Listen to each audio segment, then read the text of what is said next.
Thank you, Mr. Westmoreland. It's an honor to be able to stand in front of this House today.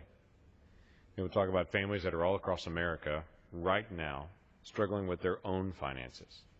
They're sitting at a dinner table this evening because they have run out of paycheck before they've run out of month, and they're struggling through just the basics of how they're going to do life because they're in debt and they're struggling through day to day. They will make decisions to be able to put their house in order and to be able to resolve where they're headed as a family, because they don't want to be a family that's going to live heavily in debt, because once you're in debt as a family, everything's about money. Every day there's a new battle about money. Every day there's a new battle about spending and who's going to spend and what bill are we going to pay and how we're going to handle day-to-day life.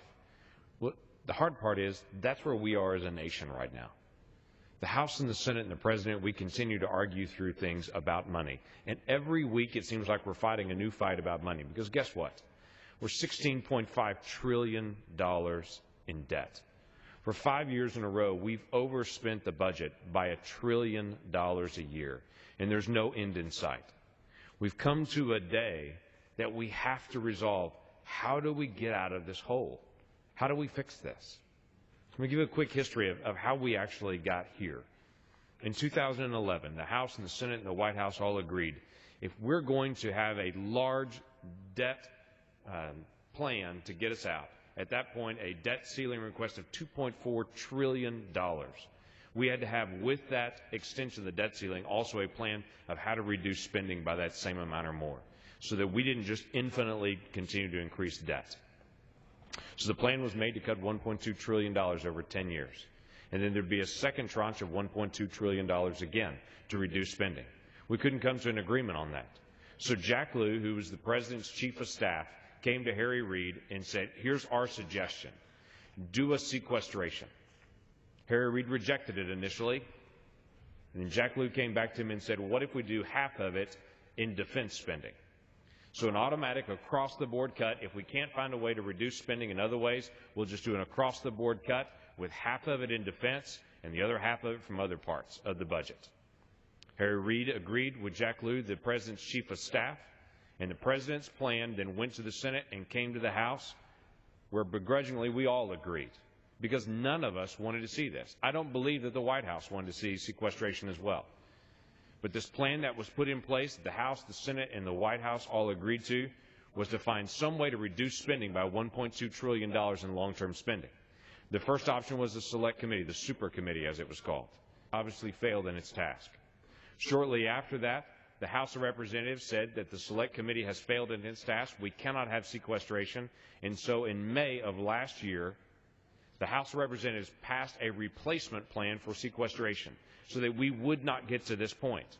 As Americans constantly talk about Congress waiting until the last minute, almost 300 days ago, the House of Representatives passed a plan to avoid sequestration and to do cuts, and waited for the Senate to respond so that we did not have a moment like this. The Senate never answered us back. So in December of last year, the House again passed a plan to say, here's how we could replace sequestration. And again, the Senate has never responded to that. We're at a point now, hours away from sequestration beginning, at a point none of us wanted to be here, facing the reality that if the Senate never responds to us, we're at a point that we will step into across-the-board cuts.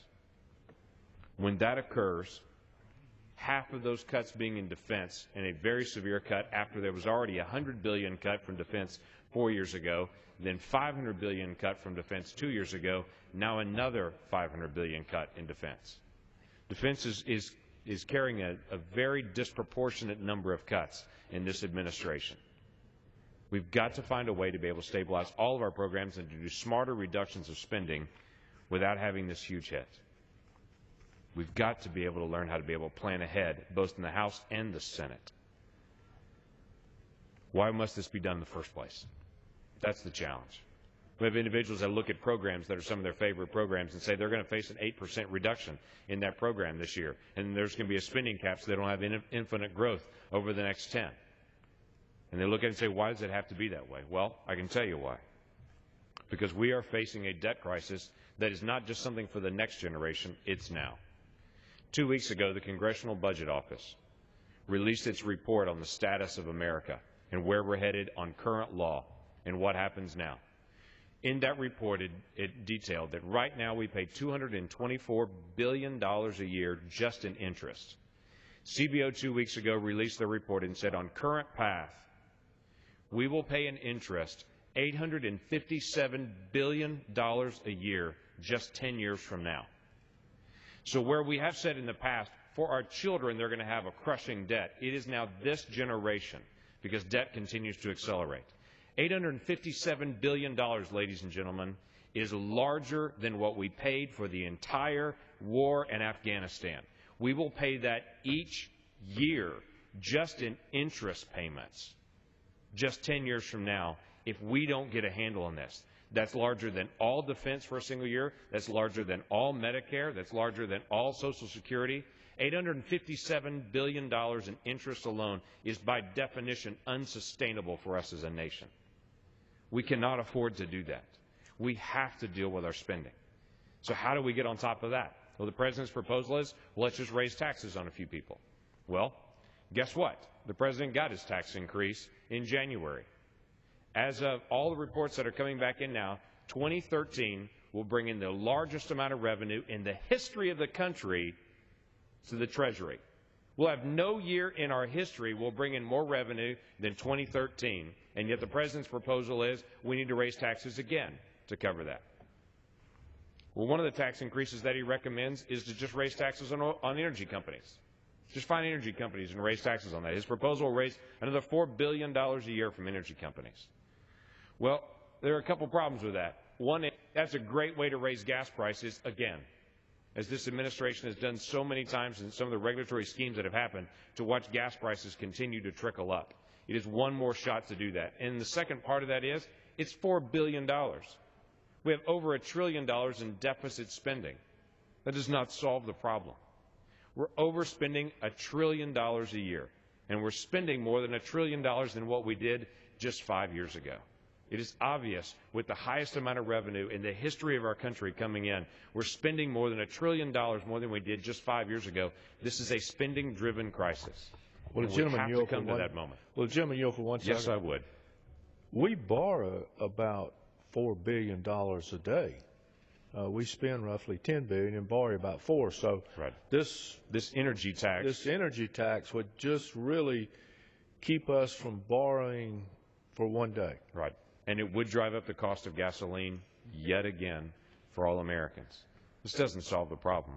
It continues to exacerbate the problem. Our issue is we're facing a difficult moment, but this is not a moment that's manufactured by some sequestration event.